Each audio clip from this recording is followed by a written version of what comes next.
Hello.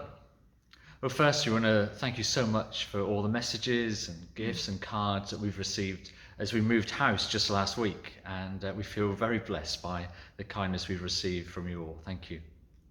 So last Sunday we were thinking about Christmas Interrupted and how every character in the original Nativity story had their everyday lives interrupted, and how God used those interruptions to speak to them and reveal more about his love for them.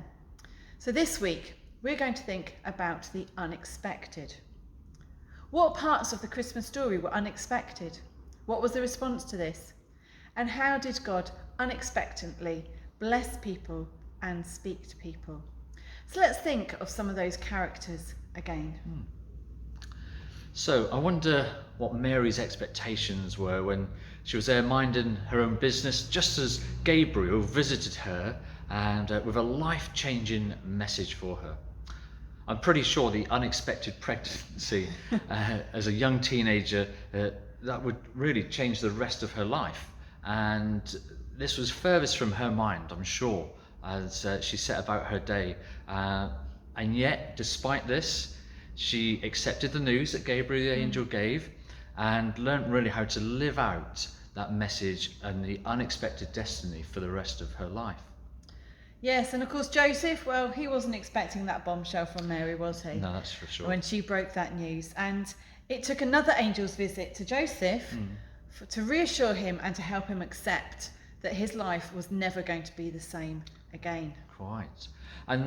But before we delve too much deeper into the story, we need to take a little bit of a look at what the Jews were expecting when they were thinking and looking at the arrival of their saviour, their king, the Son of God, if you like. Now, for them, a king would require royal treatment, a palace, servants, the best healthcare, amazingly beautiful surroundings to live in and grow up in. The birth would be announced by trumpeters and a fanfare, and visitors would come from far and wide, and there'd be rulers, dignitaries, everyone who was key in that land. Yes, but there was no royal treatment. A stable instead of a palace, an animal feeding trough instead of a crib. The smells, the mess, the noise of all the animals would have been a world away from a top-class healthcare in a palace. And the birth was announced with trumpets, True. angelic ones, but it wasn't to the rulers and the dignitaries of the land.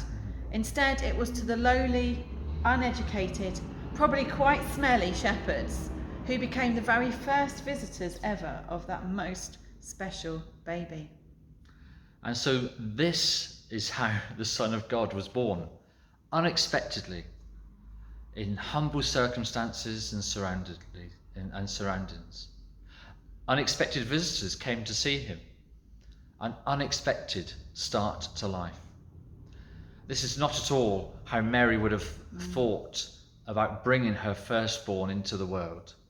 And in Luke's Gospel we read these words, "But Mary treasured up these things and pondered them in her heart." Yes, Mary would have never forgotten that night, that most special and unexpected night. And the lessons that she learnt in those hours helped to shape the rest of her life. A complete reliance and trust on God that all would be well, despite the craziness of those surroundings. Right. And so we see in this story that God, well, he's not predictable. In fact, he's unpredictable, and he brings the unexpected.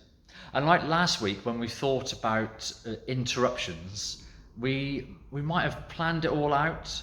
We might be able to imagine what the future looks like. And then God kind of brings the unexpected. And this year has been more unexpected than most. This time last year, we had no clue as to how 2020 was going to be.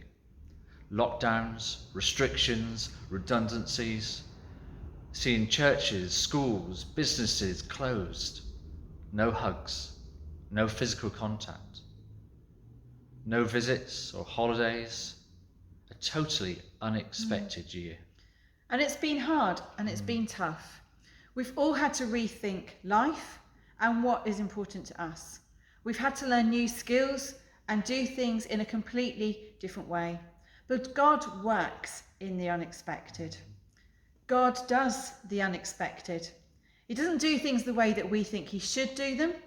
He sees more and he knows more. He understands more. And so his view is completely different to ours. And what might seem unexpected to us is planned and used by God for good. And so during this time, we've really kind of learned how to maybe step back, reevaluate what's important in our lives and to us individually and maybe as a family or a church. We've had to learn the usefulness of stillness and quiet. God has shown us that he speaks to us in the most unexpected circumstances.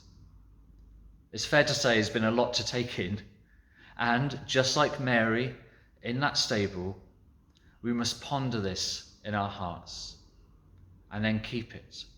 Don't forget it. Learn from it. What has God been saying to you through it all, through these unexpected circumstances? How has he used this year to speak to you? What can you learn from all that has happened? And so as we think about what we've just said, and particularly about Mary pondering those things in her heart about this child that she just brought into the world, we invite you now to reflect on the words of this carol. What child is this who laid to rest on Mary's lap is sleeping?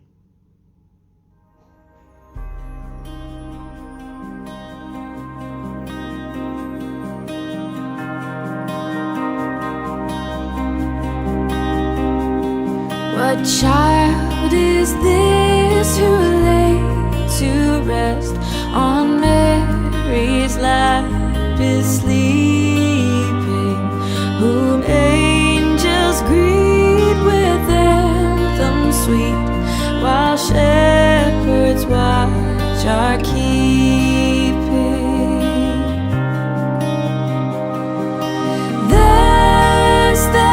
This is Christ the King, whom shepherds guard and angels sing.